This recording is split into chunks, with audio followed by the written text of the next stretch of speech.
Iran യുദ്ധത്തിൽ അമേരിക്കയ്ക്ക് നഷ്ടക്കണക്കുകൾ പറയാനുണ്ട്. നാവികസേനയുടെ MQ-4C ട്രൈറ്റൺ തകർന്നതായി സ്ഥിരീകരിച്ചിരിക്കുകയാണ് ഇപ്പോൾ അമേരിക്ക. നാവികസേനയിൽ നിന്നുള്ള ഡേറ്റയും പൊതുവായി ലഭ്യമായ ഫ്ലൈറ്റ് ലോഗുകളും വഴിയാണ് സ്ഥിരീകരണം. ഏപ്രിൽ 9 ട്രൈറ്റൺ തകർന്നതായി നാവിക സുരക്ഷാ കമാൻഡിന്റെ ഏറ്റവും പുതിയ ഏവിയേഷൻ മിസ്ഹാപ്സ് റിപ്പോർട്ട് രേഖപ്പെടുത്തി. എന്നാൽ അപകടസ്ഥലം വെളിപ്പെടുത്തിയിട്ടില്ല എന്ന് ആക്സിയോസ് റിപ്പോർട്ട് ചെയ്തിട്ടുണ്ട്.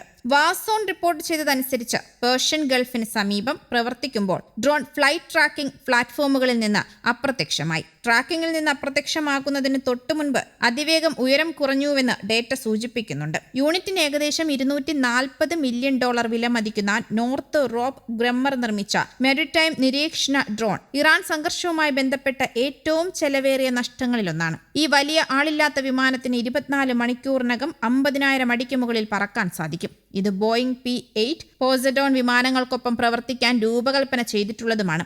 അന്തർവാഹിനി വിരുദ്ധ യുദ്ധത്തിനായി ഉപയോഗിക്കുന്നു. ഒരു US നാവികസേന MQ-4C ട്രൈറ്റൺ നിരീക്ഷണ ഡ്രോൺ ഹോർമുസ് കടലിടുക്കിൽ കാണാതായതായി റിപ്പോർട്ട് ചെയ്തിരുന്നു. ഇത് ഊഹാപോഹങ്ങൾക്കും ഉത്തരമില്ലാത്ത ചോദ്യങ്ങൾക്കുമാണ് വഴിവെച്ചത്. ഈ സംഭവം ഓൺലൈൻ അവകാശവാദങ്ങൾക്കും കാരണമായി. ചിലർ ഇറാൻ വിമാനം വെടിവെച്ചിട്ടതായി ആരോപിച്ചു. എന്നിരുന്നാലും US സൈന്യത്തിൽ നിന്നോ നാവികസേനയിൽ നിന്നോ ഔദ്യോഗിക സ്ഥിരീകരണം ഉണ്ടായിരുന്നില്ല. ഡ്രോൺ അപ്രത്യക്ഷമായതിന്റെ കൃത്യമായ സാഹചര്യങ്ങൾ ഇപ്പോഴും അജ്ഞാതമായി തുടരുകയാണ്. MQ-4C ട്രൈറ്റൺ US നാവികസേനയുടെ ഏറ്റവും നൂതനവും ചെലവേറിയതുമായ ആളില്ലാ വ്യോമവാഹനങ്ങളിലൊന്നാണ്. സമുദ്രമേഖലയിലെ ഉയർന്ന ഉയരത്തിലുള്ള ദീർഘകാല നിരീക്ഷണം, രഹസ്യാന്വേഷണ ദൗത്യങ്ങൾ എന്നിവയ്ക്കായി രൂപകൽപ്പന ചെയ്തിട്ടുള്ളതാണിവ.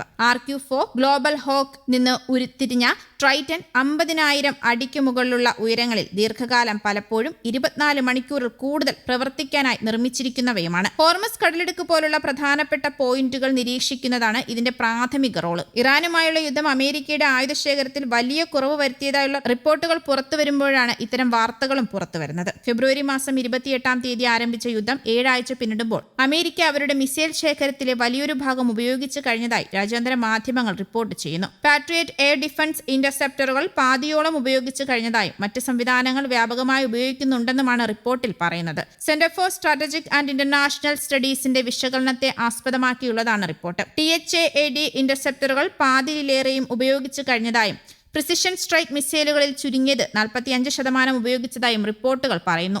അതേസമയം ഹോർമുസ് കടലിടുക്കിലൂടെ കടന്നുപോകുന്ന കടലിനടിയിലെ ഡേറ്റാ കേബിളുകൾ ആകസ്മികമോ മനഃപൂർവ്വമോ തകരാറിലാകാൻ സാധ്യതയുണ്ടെന്ന മുന്നറിയിപ്പ് നൽകി ഇറാന്റെ റവല്യൂഷണറി ഗാർഡും രംഗത്തെത്തിയിട്ടുണ്ട്. ഇറാനിയൻ വാർത്താ ഏജൻസിയാണ് ഇക്കാര്യം റിപ്പോർട്ട് ചെയ്തത്. നിരവധി പ്രധാന കേബിളുകൾക്ക് ഒരേ സമയം കേടുപാടുകൾ സംഭവിക്കുന്നത് പേർഷ്യൻ ഗൾഫിലുടനീളം തടസ്സങ്ങൾക്ക് കാരണമായേക്കാമെന്ന് വാർത്താ ഏജൻസികൾ ബുധനാഴ്ച പ്രസിദ്ധീകരിച്ച റിപ്പോർട്ടിൽ പറയുന്നു. ആഗോള ആശയവിനിമയത്തിനുള്ള നട്ടെല്ലായി പ്രവർത്തിക്കുന്ന ഫൈബർ ഒപ്റ്റിക് കേബിളുകളുടെ വലിയൊരു ഭാഗം ഹോർമുസ് കടലിൽ ഉള്ളതിനാൽ സുപ്രധാന ഡിജിറ്റൽ ആർട്ടറിയായും ഹോർമുസ് കടലിടുക്ക് അറിയപ്പെടുന്നുണ്ട്. ഈ കേബിളുകൾ പൊട്ടുകയാണെങ്കിൽ അതിന്റെ ആഘാതം മിഡിൽ ഈസ്റ്റിന്റെ അതിരുകൾക്കപ്പുറത്തേക്ക് വ്യാപിക്കുമെന്നതാണ് മറ്റൊരു ഭയം. ഏഷ്യ, യൂറോപ്പ്, മിഡിൽ ഈസ്റ്റ് എന്നിവയെ ബന്ധിപ്പിക്കുന്ന പ്രാദേശിക ഇന്റർനെറ്റ് ട്രാഫിക്കിന്റെ ഏകദേശം 17% മുതൽ 30% വരെ ഈ ലൈനുകൾ വഹിക്കുന്നു. ആമസോൺ, മൈക്രോസോഫ്റ്റ്, ഗൂഗിൾ തുടങ്ങിയ ടെക് ഭീമന്മാരുടെ പിന്തുണയുള്ള UAEയിലെയും സൗദി അറേബ്യയിലെയും വൻതോതിലുള്ള ഇൻഫ്രാസ്ട്രക്ചർ ഹബ്ബുകൾ ഈ കേബിളുകളെയാണ് ആശ്രയിക്കുന്നത്.